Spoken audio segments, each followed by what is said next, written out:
माँ का सहारा। मम्मी, आप यहाँ ऐसे क्यों बैठी हैं? चाय बना लाऊं आपके लिए?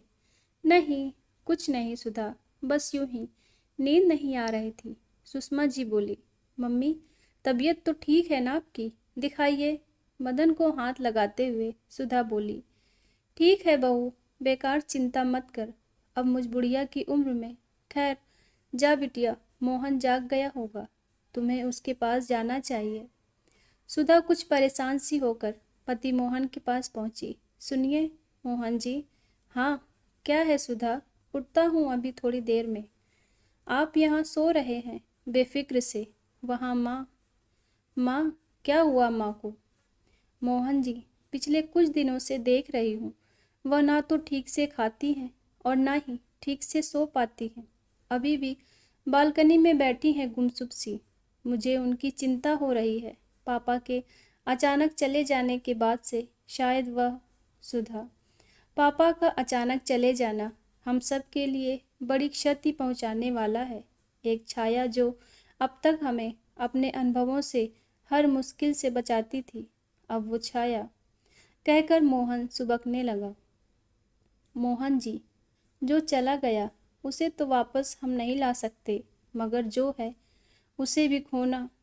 मोहन जी का यूं अकेला रहना, नींद न लेना, अच्छे से खाना नहीं खाना, उनके स्वास्थ्य के लिए अच्छा नहीं है। ठीक कहती हो सुधा, मैं आज बल्कि अभी उन्हें डॉक्टर के पास। मोहन जी, इसका इलाज डॉक्टर के पास नहीं बल्कि हमारे पास ही है। क्या मतलब हमारे पास? मोहन जी, जब बचपन में आप डर जाते थे और अकेलेपन से घबराते थे तो आप क्या करते थे? माँ के पास। ओह, समझ गया। हाँ, अब से माँ के साथ आप उनके कमरे में रहेंगे। दिन में मैं और आराध्या उनके आसपास रहेंगे, उनसे बातचीत करेंगे। वैसे ही आप रात में उनसे बचपन की बातें, वो नादानियाँ, उनके डांटने वाली घटनाओं को स्मरण कराएंगे। सुधा, मैं आज रात से ही माँ के पास ही सोऊंगा। हाँ, यही अच्छा होगा। रात को माँ के कमरे में कौन कौन है? माँ, मैं हूँ मोहन। मोहन, तू यहाँ? बेटा, काफ़ी रात हो गई है, तू सोया नहीं? कुछ काम था? हाँ, आज मैं आपके पास सोऊंगा यहाँ। क्या? मगर बहू और आराध्या, बेटा, तुम्हें उनके पास होना चाहिए। नहीं माँ, कहा ना, मैं आपके पास सोऊंगा। क्या सुधा से झगड़ कर आया है? देख, वो बड़ी प्यारी बच्ची है, उससे झगड़ा मत कर। जा, अभी उसे मना ले। नहीं माँ, ऐसा कुछ नहीं है।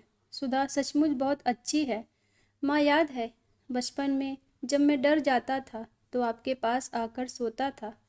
हाँ, याद है, क्योंकि तू उस वक्त बच्चा था, कमज़ोर था, डरता था, घबराता था, इसलिए तू मेरे पास आकर लिपट कर सो जाता था। माँ, जैसे हम बच्चे बचपन में कमज़ोर, घबराकर, डर कर अपनी माँ के आंचल में बेखौफ होकर सो जाते थे, वैसे ही जब बड़े बुजुर्ग अकेले में घबराहट महसूस करने लगे तो क्या उन बच्चों को, जवान हो चुके हैं, उनके बुजुर्गों का सहारा नहीं बनना चाहिए? माँ, मुझे पता है आप पापा के अचानक चले जाने से अकेला महसूस करने लगी हैं। माँ, आप अकेली नहीं हो। आपका मजबूत कंधा आपके पास है, आपका बेटा। माँ कहकर मोहन एक बार फिर से माँ से बचपने की तरह लिपट गया। दोनों की आंखें भीगी हुई थी। कुछ देर बेखौफ बेखबर माँ सचमुच बड़ी अच्छी नींद में सो रही थी। तो दोस्तों, कैसी लगी आपको यह वीडियो? कमेंट बॉक्स में ज़रूर बताइए और मेरे चैनल को लाइक, शेयर और सब्सक्राइब कीजिए। वीडियो देखने के लिए आपका बहुत बहुत धन्यवाद।